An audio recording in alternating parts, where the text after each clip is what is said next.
Mayor, magandang gabi po at salamat Ay, sa pagkakataong ito at amin po namin kayong makakausap. Yes.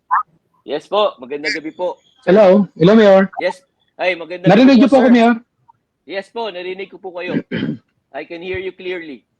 Narinig ko po yung kanina, Mayor. Ano to, Mayor?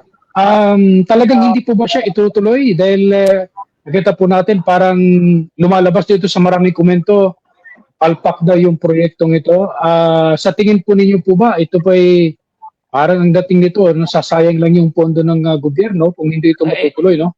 Dahil gusto mo, nakita natin sa tataas ng bahagi ng bundok. Pero sa part po ninyo, malaking tulong sana ito kung ito ay nasa mababang lugar. oo, yun nga po yung sana nangyari. Kung uutang lang po kami ng pera sa land bank para sa isang munisipyo, sana yung inutang namin pera, binili na lang po namin ng lupa sa Kapatagan. Siguro malaki na siguro yung 10 million na pondo doon. And meron naman pong binigay na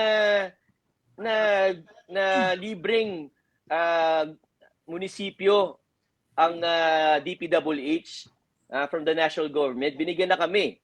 So sayang, sana yung inutang namin pera, binili lang na namin sana ng lupa sa Kapatagan.